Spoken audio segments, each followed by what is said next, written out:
والذین کفروا، اور وہ لوگ جنہوں نے کفر کیا، فتعس لہم، ان کے لیے ہلاکت ہے، بربادی ہے، وَأَضَلَّ أَعْمَالَهُمْ، اور ان کے اعمال برباد ہیں، اور اللہ برباد کر دے گا ان کے اعمال کو۔ برے اعمال تو ان کی ہلاکت کا باعث ہیں، اگر نیک اعمال بھی کرتے ہیں اور کفار کرتے ہیں ان کا قیامت کے دن کوئی فائدہ نہیں ہوگا انہیں۔ ہاں دنیا میں اللہ اس حساب کو چکا دے گا۔ کفار کی دنیا کے نیک اعمال کیا ہیں؟ مہمان نوازی کرنا، صلہ رحمی کرنا، ان کی ایجادات لوگوں کے فائدے کے لیے، ایسے کام، پڑوسیوں کے حسن سلوک، کفار یہ کرتے ہیں، اچھے اعمال ہیں، لیکن چونکہ توحید نہیں، عقیدہ نہیں، ایمان نہیں، تو قیامت کے روز ان اعمال کا کوئی فائدہ نہیں ہوگا، اور دنیا میں اللہ تعالیٰ ان کو فائدہ دے کر حساب یہیں چکتا کر دے گا۔ ذَلِكَ بِأَنَّهُمْ كَرِهُوا مَا أَنزَلَ اللَّهُ فَأَحْبَطَ أَعْمَالَهُمْ، اور ان کے لیے بربادی کیوں، ان کے اعمال کی بربادی کیوں؟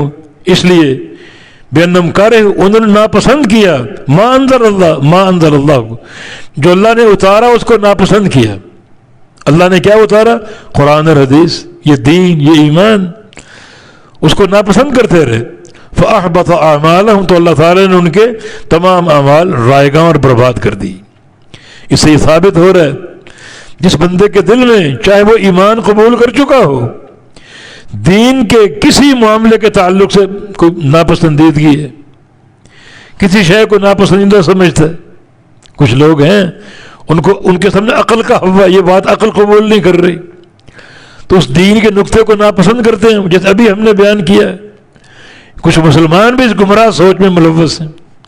یہ رقیت اور لونڈی کا نظام ظالمانہ نظام ہے، حالانکہ شرعی امر ہے، کتاب و سنت پر شاہد ہے۔ نبی علیہ السلام کے دور میں غلامی تھی، لونڈیاں تھی، رقیت تھی۔ تمہارا ناپسند کرنا یہ تمہاری عقل کی قلاشی اور عقل کا فقر ہے۔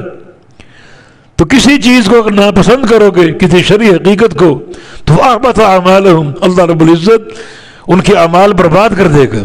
جو بندہ ناپسند کرے گا کسی معاملے، کسی ایک نقطے کو، اللہ رسول کا فرمودہ ہو، اور آپ اس سے نفرت کریں، اس کو ناپسند کریں، تو اللہ تعالیٰ آپ کے اعمال کو برباد کر دے گا۔ اس لیے ایمان میں، عقیدے میں، توحید میں محبت کی شرط ہے، اور محبت کا معنی یہ کہ اللہ کی طرف سے اور اللہ کے رسول کی طرف سے جو بھی آئے اس کو محبت کے ساتھ قبول کرے، کوئی ضیق اور تنگی نہ ہو، حتیٰ کہ اللہ تعالیٰ کا فرمان یسلموا تسلیما، فلا وربک لا یؤمنون حتی یحکموک فیما شجر بینہم ثم لا یجدوا فی انفسہم حرجا مما قضیت ویسلموا تسلیما۔ یہ لوگ مومن نہیں ہو سکتے جب تک آپ کے فیصلے کو شرع صدر کے ساتھ قبول نہ کر لیں۔ اور کچھ لوگ ہیں قبول تو کرتے ہیں مگر شرع صدر نہیں۔ کچھ لوگ ایسے ہیں جو اپنے امام یا اپنے پیر اور برادری کے قول کو قرآن و حدیث سے مقدم کرتے ہیں، اور کچھ لوگ ایسے ہیں جو مقدم کرنے کی ہمت تو نہیں کرتے،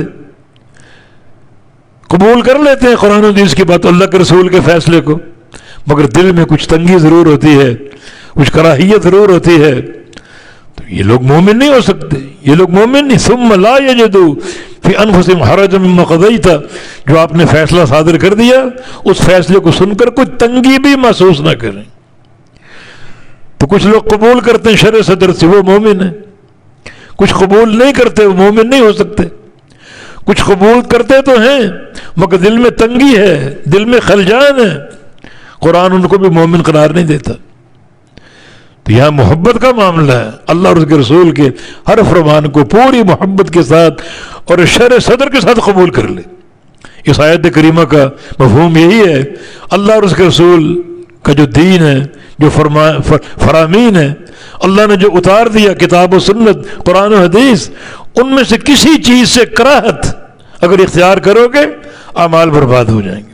ہر شے کو شرع صدر کے ساتھ اور پوری محبت اور سکون کے ساتھ قبول کر لو۔